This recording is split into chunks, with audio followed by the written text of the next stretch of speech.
Tokyo में आयोजित quad शिखर सम्मेलन में प्रधानमंत्री नरेंद्र मोदी ने कहा, क्वाड ने कम समय में दुनिया के सामने बनाई अहम जगह।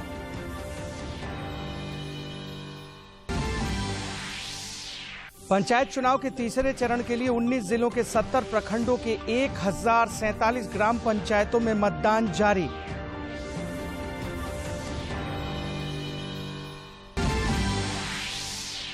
निलंबित आईएएस पूजा सिंघल और माइनिंग घोटाला से जुड़े मामलों को लेकर प्रवर्तन निदेशालय आज फिर कर रही कार्रवाई। झारखंड और बिहार में कई जगहों पर छापेमारी जारी।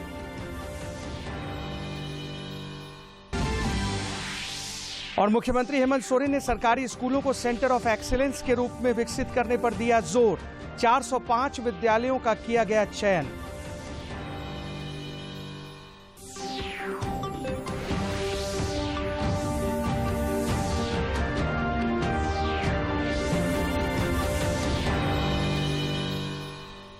नमस्कार, आप देख रहे हैं खबरें झारखंड। इस वक्त की तमाम ताजा तरीन और अहम खबरों को लेकर हाजिर हूं मैं राहुल शर्मा। बुलेटिन की शुरुआत प्रधानमंत्री के जापान दौरे के साथ। प्रधानमंत्री नरेंद्र मोदी टोक्यो में आयोजित क्वाड शिखर सम्मेलन में शामिल हुए। इस दौरान उन्होंने कहा कि क्वाड ने कम समय में दुनिया के सामने काफी अहम जगह बनाई है। श्री मोदी जापान दौरे के क्रम में अमेरिका के राष्ट्रपति, जापान के प्रधानमंत्री और ऑस्ट्रेलिया के प्रधानमंत्री के साथ द्विपक्षीय वार्ता भी करेंगे। एक्सेलेंसीज, इतने कम समय में क्वाड समूह ने विश्व पटल पर एक महत्वपूर्ण स्थान बना लिया है। आज क्वाड का स्कोप व्यापक हो गया है और स्वरूप प्रभावी हो गया है। हमारा आपसी विश्वास, हमारा डिटर्मिनेशन लोकतांत्रिक शक्तियों को नई ऊर्जा और उत्साह दे रहा है। क्वाड के स्तर पर हमारे आपसी सहयोग से एक फ्री, ओपन और इंक्लूसिव इंडो पैसिफिक क्षेत्र को प्रोत्साहन मिल रहा है, जो हम सभी का साझा उद्देश्य है। कोविड-19 की विपरीत परिस्थितियों के बावजूद हमने vaccine delivery, climate action, supply chain resilience, disaster response और आर्थिक सहयोग जैसे कई क्षेत्रों में आपसी समन्वय बढ़ाया है। इससे इंडो पैसिफिक में शांति, समृद्धि और स्थिरता सुनिश्चित हो रही है। क्वाड इंडो पैसिफिक क्षेत्र के लिए एक कंस्ट्रक्टिव एजेंडा लेकर चल रहा है। इससे क्वाड की छवि एक फोर्स फॉर गुड के रूप में और भी सुदृढ़ होती जाएगी। बहुत बहुत धन्यवाद। प्रधानमंत्री नरेंद्र मोदी ने जापान टाइम्स में भारत और जापान के बीच के संबंधों के बीच में भी एक लेख लिखा है। वर्णन करते हैं और ये एक एक करके अद्वितीय महत्व भी रखते हैं। साथ ही उन्होंने लिखा, दोनों देश राजनयिक संबंधों की स्थापना की 70वीं वर्षगांठ मना रहे हैं। ऐसे गहरे संबंध आधुनिक समय में भारत और जापान के बीच एक परिपक्व साझेदारी के लिए ठोस नींव रखते हैं। आगे पीएम ने कहा कि पिछले कुछ सालों में भारत ने विनिर्माण सेवाओं के साथ साथ कृषि, डिजिटल टेक्नोलॉजी के लिए अपने बुनियादी ढांचे को मजबूत करने की शुरुआत की है और भारत में स्थायी परिवर्तन के लिए जापान एक अनिवार्य भागीदार है। जापान के लिए भारत की स्पीड और स्केल की भावना के साथ साथ साहसिक सुधारों और महत्वाकांक्षी योजनाओं के लिए सरलीकरण और प्रोत्साहन एक अनूठा अवसर होगा। हम एक खुले, मुक्त और समावेशी हिंद प्रशांत के निर्माण में योगदान देंगे। हमारे पास क्वाड जैसे ढांचे के साथ साथ विकास, बुनियादी ढांचा, कनेक्टिविटी, स्थिरता, स्वास्थ्य, टीके जैसे मुद्दे भी हैं। मार्च में प्रधानमंत्री किशिदा और मैंने कोरोना के बाद शांतिपूर्ण, स्थिर और समृद्ध विश्व की दिशा में भारत जापान वैश्विक रणनीतिक वैश्विक साझेदारी को गहरा करने के लिए रोड मैप प्रस्तुत किया। मुझे विश्वास है कि प्रधानमंत्री किशिदा के साथ बैठक इस महत्वाकांक्षी एजेंडे को साकार करने की दिशा में ठोस प्रगति करेगी। और त्रिस्तरीय पंचायत चुनाव के दौरान झारखंड के लोगों में पंचायत चुनाव को लेकर खासा उत्साह देखा जा रहा है। त्रिस्तरीय पंचायत चुनाव के तीसरे चरण की वोटिंग जारी है। 19 जिलों के 70 प्रखंडों की 1047 पंचायतों में आज सवेरे 7 बजे से ही मतदान का कार्य चल रहा है। इस चुनाव में वार्ड सदस्य, मुखिया, पंचायत समिति एवं जिला परिषद सदस्य के 8,704 पदों के लिए 27,343 प्रत्याशी अपने किस्मत आजमा रहे हैं। इनमें 15,763 महिला उम्मीदवार शामिल हैं। रांची जिले के उरमांझी, नामकुम, सिल्ली और अनगढ़ा प्रखंड में तीसरे चरण के मतदान को लेकर मतदाताओं में उत्साह देखा जा रहा है।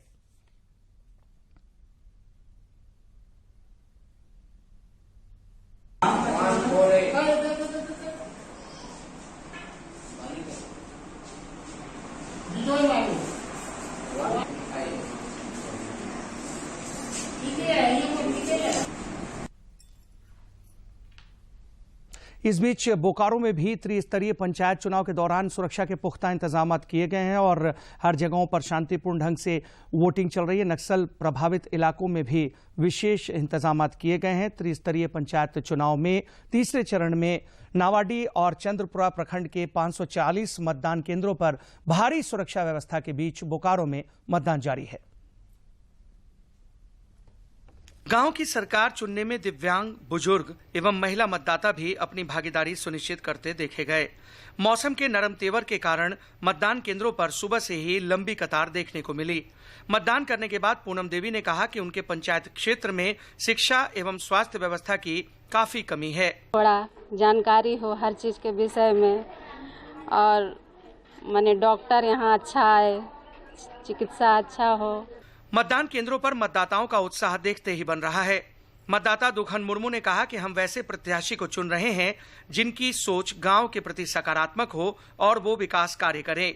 देखते हैं ये काम देते तो हम निकते इतना गरीब दिखो ये बूढ़ी में है, वो सब सूखा पड़ा हुआ है और जितना भी जो आपका यहाँ पानी का जो व्यवस्था था, अभी भी हमारा बूढ़ी गांव जो कर्मटान जो है सो अभी भी हमारा नदी का पानी से निर्धारित है। महिला लोग चाहिए हो, है ना, यही सबसे बड़ा पानी का। इस चरण में बोकारो जिले के विभिन्न प्रखंडों के 1,97,000 से भी ज्यादा मतदाता अपने मताधिकार का इस्तेमाल करेंगे, जिसमें 94,000 से ज्यादा महिला मतदाता शामिल हैं। बोकारो से मनोज कुमार की रिपोर्ट। इस बीच गिरिडीह जिले में भी त्रिस्तरीय पंचायत चुनाव के लिए वोटिंग का कार्य जारी है। वोट डालने के लिए मतदाताओं में उत्साह देखने को मिल रहा है। गिरिडीह जिले में भी तीसरे चरण के मतदान को लेकर काफी उत्साह देखा जा रहा है। मतदान केंद्रों पर बड़ी संख्या में मतदाता अपने मताधिकार का उपयोग करने के लिए पहुंच रहे हैं। खासकर महिलाओं में काफी उत्साह देखा जा रहा है। विकास के लिए वोट हो रहा है, पहली बार वोट मिल रहा है। अच्छा लगा सर, हमको बहुत अच्छा लग रहा है। वोटिंग किए हैं, अच्छा लग रहा है सर। क्या मुद्दे थे आज? विकास का मुद्दा में किए हैं सर। दर्जनों बूथों पर महिलाओं की लंबी लंबी कतारें देखने को मिल रही हैं। गिरिडीह जिले के राजधनवार, बिरनी और सरिया में वोटिंग की प्रक्रिया सुबह 7 बजे से ही शुरू हो गई है, जो दोपहर बाद 3 बजे तक चलेगी। जैसे रोड हो गया, सड़क हो गया, ये सब जो विकास से करते हैं, इसीलिए बहुत मदद होती है।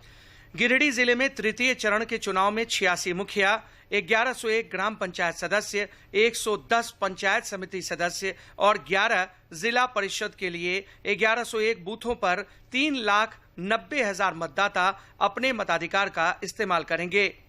गिरिडीह से रमेश प्रभाकर की रिपोर्ट। त्रिस्तरीय पंचायत चुनाव के तीसरे चरण के मतदान को लेकर गढ़वा जिले में भी मतदाताओं में खासा उत्साह देखा जा रहा है। गढ़वा जिला के श्री वंशीधर नगर अनुमंडल में भी कड़ी सुरक्षा व्यवस्था के बीच शांतिपूर्ण मतदान चल रहा है। मतदान करने और अपने गांव की सरकार बनाने को लेकर मतदाताओं में काफी उत्साह देखा जा रहा है। मतलब हमारा गांव का विकास हो, मुखिया या जिला परिषद या प्रमुख जो भी बनाया जाए, सोच समझ का जो है कि पढ़ा लिखा शिक्षित होना चाहिए। मतलब हर जगह तत्पर रहे, हम उन्हीं को अपना वोट करेंगे। बूथों पर मतदाताओं की लंबी कतार देखी जा रही है। आज 3,22,642 मतदाता अपने अपने पंचायत की सरकार बनाने के लिए अपना मतपेटी में डाल रहे हैं। गांव के सुविधा चाहते, गांव के पढ़ाई के लिखाई चाहते। अच्छा विकास करे, देखभाल करे अच्छे ढंग से। लोकतंत्र के इस महापर्व में अपने मत का इस्तेमाल करने पहुंचे मतदाताओं में गांव की सरकार चुनने को लेकर उत्साह नजर आ रहा है। तीसरे चरण में 848 मतदान केंद्रों पर मतदाता 8 जिला परिषद, 66 मुखिया, 83 पंचायत समिति और 848 वार्ड सदस्यों का चुनाव करेंगे। जिले में 126 बूथ अति संवेदनशील और 406 बूथ संवेदनशील घोषित किए गए हैं। गढ़वा से विजेंद्र तिवारी की रिपोर्ट। पश्चिमी सिंहभूम जिले में भी त्रिस्तरीय पंचायत चुनाव के तीसरे चरण के लिए आज वोटिंग हो रही है। गांव की सरकार चुनने को लेकर सवेरे से ही मतदाताओं में गजब का उत्साह देखने को मिल रहा है। पश्चिमी सिंहभूम जिले के 5 प्रखंडों सदर, खूंटपानी, झींकपानी, तांतनगर और मंझारी के 751 बूथों पर आज वोट डाले जा रहे हैं। 7 बजे से पहले ही मतदान केंद्रों पर लोग जमा होने लगे और मतदान शुरू होने का इंतजार करते दिखाई दिए। दिव्यांग, बुजुर्ग, महिला और पहली बार वोट देने वाले मतदाताओं को भी मतदान केंद्रों में उत्साह के साथ आते देखा गया। जो हमारे लिए सोचता हो, हमारे लिए, हमारी समस्याओं के लिए आगे भी प्रयास करे और जिससे अपनी समस्या कहने के लिए सहूलियत हो, आसानी से वो मुझे उपलब्ध हो, ये सोचकर मैंने मतदान किया है। मतदान को लेकर मतदाताओं में खासा उत्साह दिख रहा है। पहली बार वोट देने आए मतदाताओं ने अपने अनुभव को अनोखा बताते हुए लोकतंत्र में भागीदारी पर गर्व महसूस किया। बहुत अच्छा लग रहा है कि हाँ चलो, मतलब होता है ना कि हम कब वोट देंगे तो अब फर्स्ट दिया ना तो बहुत अच्छा लग रहा है अभी। आज कुल 1041 प्रत्याशियों के भाग्य का फैसला होगा। आज के मतदान में 2,72,000 से ज्यादा मतदाता अपने मताधिकार का प्रयोग कर सकेंगे। चाईबासा से दिलीप बनर्जी की रिपोर्ट। पंचायत चुनाव के तीसरे चरण में पूर्वी सिंहभूम जिले के पोटका, पटामदा एवं बोड़ाम में मुखिया, जिला परिषद और ग्राम पंचायत के सदस्यों के लिए वोटिंग हो रही है। पूर्वी सिंहभूम जिले में तीसरे चरण में जिन क्षेत्रों में मतदान हो रहा है वहां सुरक्षा के पुख्ता इंतजाम किए गए हैं। इसे लेकर काफी ज्यादा उत्साह देखा जा रहा है। हर घर में छोटा मतलब नल लगाया जाता है, जब लगने से बहुत अच्छा होता है। पूर्वी सिंहभूम के 707 मतदान केंद्रों में लगभग 2,70,000 मतदाता अपने इलाके में वोट देने के लिए प्रतिबद्ध हैं। वोटिंग को लेकर इन मतदाताओं में खासा उत्साह देखा जा रहा है। मेरा नाम सुप्री मुर्मू है। हम लोग का पानी में बहुत दिक्कत है। हम लोग का ऊपर में घर है ना, इसलिए पानी नहीं जा पा रहा है। हम लोग का पानी की जरूरत है। मतदान के बाद मत पेटियों को कोऑपरेटिव कॉलेज के स्ट्रांग रूम में जमा किया जाएगा। प्रतीक्षा कर रहे हैं। हम आपको बता दें कि कुल 707 मतदान केंद्रों पर 2,70,000 मतदाता ग्राम की सरकार को चुनेंगे। सुरक्षा के पुख्ता इंतजाम किए गए हैं। राजेश कुमार लालदास, दूरदर्शन समाचार, हलुदबनी, बुड़ा। सरायकेला खरसावां जिले के 5 प्रखंडों में भी आज सवेरे 7 बजे से ही मतदान प्रक्रिया जारी है। तीसरे चरण के मतदान को लेकर मतदाताओं में खासा उत्साह देखा जा रहा है। इस चरण में करीब 3.5 लाख मतदाता 1,318 प्रत्याशियों के भाग्य का फैसला करेंगे। ग्रामीण क्षेत्रों में लंबी लंबी कतारें देखने को मिल रही हैं। बहुत अच्छा से चल रहा है, सुबह से देख रहे हैं। ये कालिकापुर पंचायत है, बहुत अच्छा शांतिपूर्ण बनाई। नक्सल प्रभावित इलाके में सुरक्षा के खास इंतजाम के बीच मतदाता सवेरे से ही मतदान केंद्रों पर पहुंच रहे हैं। जो गांव को बारे में विकास करे उसी के बारे में सोच के वोट देने आए हैं। इस चरण में 11 जिला परिषद, 101 पंचायत समिति सदस्य, 79 मुखिया और 1002 वार्ड सदस्यों के भाग्य का फैसला होना है।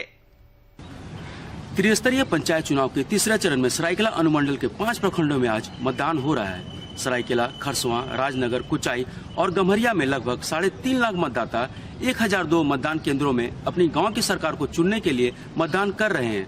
लोगों में भारी उत्साह है और लोग चाहते हैं कि गांव का भी संपूर्ण विकास हो। मैं अनूप मिश्रा, दूरदर्शन संवाददाता, सरायकेला, खरसवां। तीसरे चरण के पंचायत चुनाव को लेकर सिमडेगा जिले के कोलेबिरा और जलडेगा प्रखंड में भी मतदान कार्य जारी है। दोनों प्रखंडों में कुल 270 मतदान केंद्र बनाए गए हैं, जिनमें 120 संवेदनशील और 130 मतदान केंद्र अति संवेदनशील हैं। इसे देखते हुए सुरक्षा के पुख्ता इंतजाम किए गए हैं। मुख्य उम्मीद सोच के हैं, हम सोच के आई और उम्मीदवार के स्पिन के आई और वो हमें उम्मीद कर अथी में आई कि वो हमके 5 साल तक वो अपन काम करवाएं। हम लोग चाहते हैं ऐसे प्रत्याशी को वोट दें जो सबका विकास हो, पूरे गांव का विकास हो, अपने लिए नहीं। आगे जितने भी दिए हैं वो जो भी हुआ वो अलग सी बात है, लेकिन अभी हम लोग ऐसा प्रत्याशी को चुनना चाहते हैं जो सबका विकास करे। रामगढ़ जिले में तीसरे चरण के पंचायत चुनाव को लेकर पतरातू और रामगढ़ प्रखंड में भी मतदान की प्रक्रिया जारी है। सवेरे 11 बजे तक रामगढ़ प्रखंड में 39% और पतरातू प्रखंड में 31% वोटिंग रिकॉर्ड की गई है। दोनों प्रखंडों में 470 मतदान केंद्र बनाए गए हैं।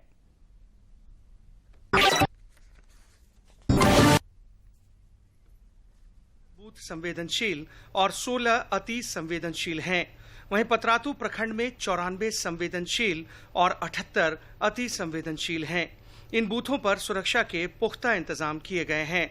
जैसा आप देख रहे हैं कि मतदाताओं में भारी उत्साह है और महिलाएं पुरुष सभी कतारबद्ध होकर के वोट मतदान का कार्य संपन्न कर रहे हैं। यहाँ लोगों में सद्भावपूर्ण वातावरण से सभी मतदान कर रहे हैं और फिलहाल सुरक्षा की कोई समस्या नहीं दिख रही है और फिर भी आवश्यकता अनुसार बल की प्रतिनियुक्ति की गई। गांव की सरकार चुनने को लेकर मतदाताओं में भी खासा उत्साह देखा जा रहा है।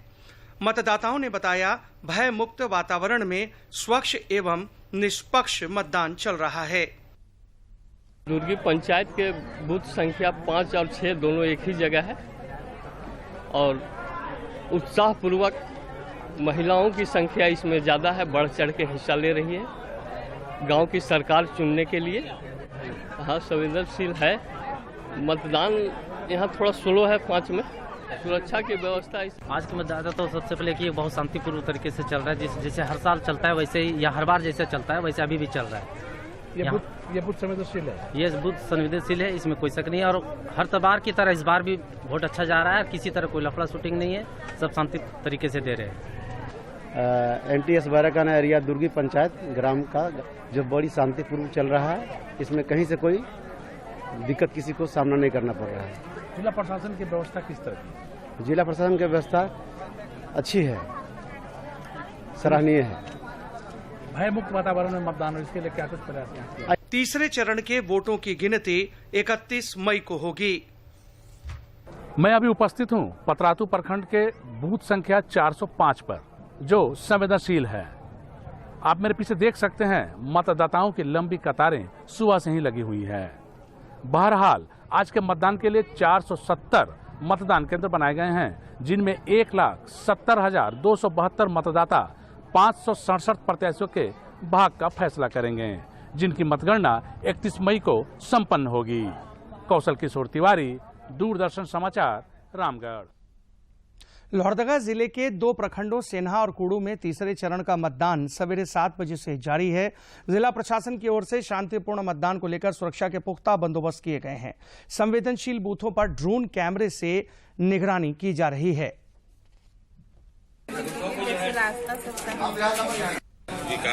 विकास को लेकर और कैसे विकास हो अच्छी तरीके से ढंग से मेरा वोट है ड्यूटी 167, 158, 159 3 बूथ पर मिला है और उत्तरी मध्य विद्यालय लापू में है और सभी महिलाएं और जेंट्स लेडी जो भी महिलाएं सब शांतिपूर्ण से मतदान दे रही है और लाइन बात कर कतारबद्ध सिस्टम से जो नियम है होना चाहिए उसको वोट। त्रिस्तरीय पंचायत चुनाव के मतगणना के बाद अब गांव की सरकार आकार ले रही है। जामताड़ा जिले के नारायणपुर, फतेहपुर एवं करमाटांड प्रखंडों के पंचायतों में 19 मई को संपन्न मतदान के बाद मतगणना में प्रत्याशियों के जीत हार का फैसला हो गया है। मतगणना के बाद विजयी प्रत्याशियों को सक्षम पदाधिकारियों के द्वारा प्रमाण पत्र भी प्रदान किया जा रहा है। इधर साहेबगंज के जिला खनन पदाधिकारी विभूति कुमार से मिली जानकारी के बाद प्रवर्तन निदेशालय की टीम कड़ी कार्रवाई करने में जुट गई है। ईडी की टीम आज सवेरे से झारखंड और बिहार के कई ठिकानों पर छापेमारी कर रही है। सूत्रों से मिली जानकारी के मुताबिक निलंबित आईएएस पूजा सिंघल और साहेबगंज के डीएमओ विभूति कुमार से कल हुई पूछताछ में ईडी ने महत्वपूर्ण जानकारियां हासिल की हैं और इसी आधार पर आज छापेमारी की जा रही है। इस बीच मुख्यमंत्री हेमंत सोरेन के खनन पट्टा से जुड़े मामले में अब झारखंड उच्च न्यायालय में 1 जून को सुनवाई होगी। इस मामले में आज संक्षिप्त सुनवाई मुख्य न्यायाधीश न्यायमूर्ति डॉक्टर रवि रंजन और न्यायमूर्ति सुजीत नारायण प्रसाद की खंडपीठ में हुई। उधर माइनिंग लीज मामले में सुप्रीम कोर्ट में भी आज सुनवाई होगी। इधर झारखंड समेत देश भर में कोरोना से जंग जारी है और लगातार कोरोना वीरों को इस खतरनाक वायरस पर विजय मिलती दिख रही है। देश में पिछले 24 घंटे के दौरान कोरोना के 1675 नए मामले सामने आए हैं, जबकि इस अवधि में 1635 लोग स्वस्थ भी हुए हैं। केंद्रीय स्वास्थ्य मंत्रालय के अनुसार देश भर में कोरोना के 14,841 मामले सक्रिय हैं। देश में कोरोना को शिकस्त देने में टीकाकरण अभियान भी बेहद कारगर सिद्ध हुआ है और अब तक 1,92,52,00,000 से ज्यादा कोविड रोधी टीके लगाए जा चुके हैं। केंद्रीय स्वास्थ्य मंत्री डॉक्टर मनसुख मांडविया ने विश्व स्वास्थ्य बैठक के 75वें सत्र को जिनेवा में संबोधित किया। उन्होंने कहा कि भारत का स्पष्ट मानना है कि शांति के बिना सतत विकास और सार्वभौमिक स्वास्थ्य मुमकिन नहीं है। The report by WHO on all cause excess mortality was prepared and published, ignoring the concern expressed by India and other countries.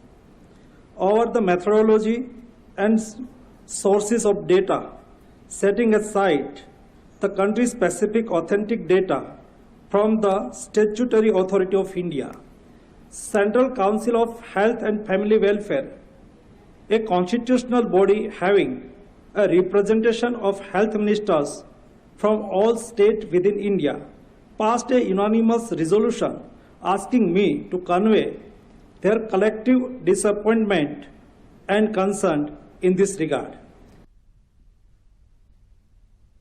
मुख्यमंत्री हेमंत सोरेन ने सरकारी स्कूलों को सेंटर ऑफ एक्सीलेंस के रूप में विकसित करने पर जोर दिया है। मुख्यमंत्री ने कहा कि झारखंड के सरकारी स्कूलों को मॉडल स्कूलों के रूप में बेहतर शिक्षा व्यवस्था देने के संकल्प को पूरा किया जाएगा। श्री सोरेन रांची के जगन्नाथपुर स्थित निर्माणाधीन मॉडल स्कूल ठाकुर विश्वनाथ शाहदेव उच्च विद्यालय का निरीक्षण करने के बाद पत्रकारों से बातचीत कर रहे थे। उन्होंने कहा कि सरकारी विद्यालयों की अब अलग पहचान बनेगी। श्री सोरेन ने कहा कि सरकारी स्कूलों में बच्चों की गुणवत्ता युक्त पढ़ाई के साथ व्यक्तित्व विकास की सारी सुविधाएं उपलब्ध होंगी। इन विद्यालयों में आधारभूत संरचना को मजबूत बनाने के साथ पढ़ाई से संबंधित सभी आधुनिक सुविधाएं होंगी। श्री सोरेन ने कहा कि सेंटर ऑफ एक्सीलेंस सिर्फ एक विद्यालय नहीं होगा, बल्कि यहां बच्चों के बेहतर भविष्य की नींव रखी जाएगी। झारखंड की राज्यसभा की 2 सीटों के लिए होने वाले चुनाव को लेकर आज अधिसूचना जारी कर दी गई। अधिसूचना जारी होने के साथ ही नामांकन की प्रक्रिया शुरू हो गई है। नामांकन की अंतिम तारीख 31 मई है, जबकि प्रत्याशी 3 जून तक अपना नाम वापस ले सकेंगे। इन 2 सीटों के लिए 10 जून को वोटिंग होनी है। इन दोनों सीटों पर भाजपा के महेश पोद्दार और मुख्तार अब्बास नकवी का कार्यकाल पूरा होने के कारण चुनाव कराए जा रहे हैं।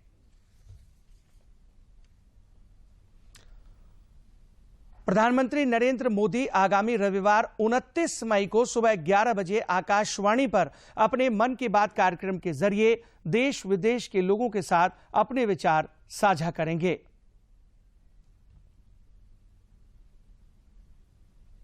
बात है जन जन की, संघर्षों के कुछ किस्से, कहानी कुछ सफलताओं की, अनकही विरासत की, उम्मीदें नए भारत की।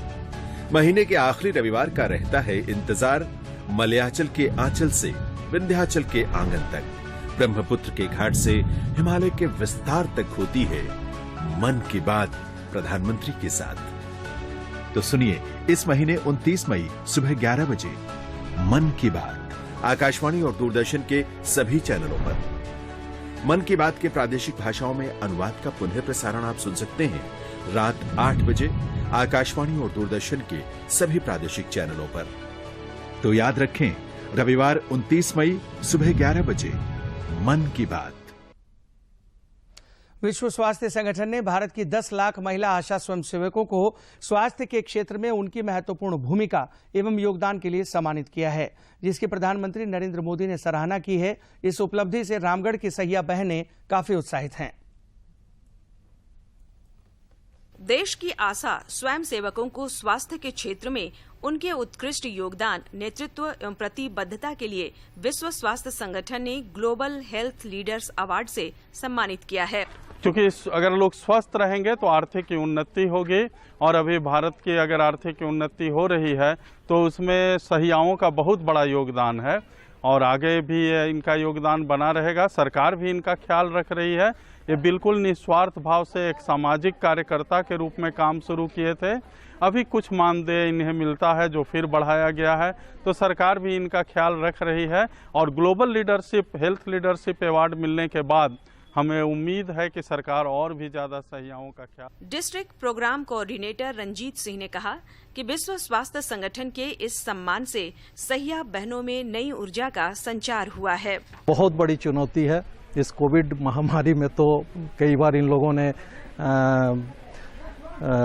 लड़ाई झगड़ा, और समय समय पर हमें खबर मिलता था, हम लोग जाकर के स्थानीय प्रशासन के माध्यम से बीच बचाव करते थे, फिर भी ये अपना पूरा योगदान करती थी। इस पर सहिया बहनों ने कहा कि जब किसी काम के लिए पुरस्कृत किया जाता है तो उससे सम्मान मिलने के साथ साथ हौसला अफजाई भी होता है। कोविड का काम करते हुए अपना कहीं पर सड़क नहीं था तो कभी मिट्टी में तो कभी बरसात में तो नदी भी पार करना पड़ता था।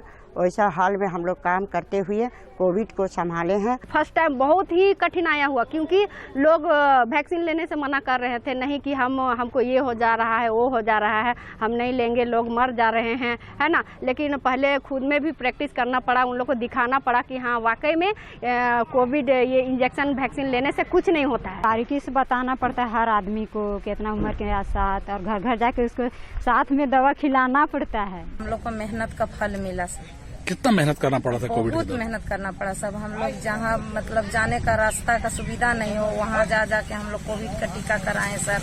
वहाँ से लोग को जागरूक करके पकड़ के लाके हम लोग सेंटर में वैक्सीनेशन कराएं सर। झारखंड में आशा कार्यकर्ताओं को सहिया दीदी के नाम से जाना जाता है। सहिया दीदियों ने वैश्विक कोविड महामारी के दौरान अपनी जान की परवाह किए बिना सुदूरवर्ती ग्रामीण क्षेत्रों में लोगों को स्वास्थ्य सुविधाएं पहुंचाने में अपनी महती भूमिका निभाई। यही वजह है कि विश्व स्वास्थ्य संगठन ने इन्हें इस सम्मान से सम्मानित किया। रामगढ़ से कौशल किशोर तिवारी की रिपोर्ट। और इस बुलेटिन में मेरे साथ फिलहाल इतना ही। दीजिए इजाजत, लेकिन चलते चलते एक नजर अब तक की सुर्खियों पर। टोक्यो में आयोजित क्वाड शिखर सम्मेलन में प्रधानमंत्री नरेंद्र मोदी ने कहा, क्वाड ने कम समय में दुनिया के सामने बनाई अहम जगह।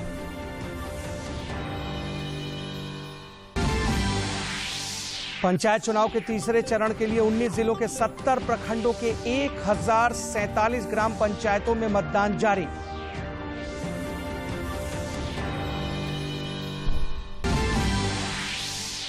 निलंबित आईएएस पूजा सिंघल और माइनिंग घोटाला से जुड़े मामले को लेकर प्रवर्तन निदेशालय आज फिर कर रही कार्रवाई। झारखंड और बिहार में कई जगहों पर छापेमारी जारी।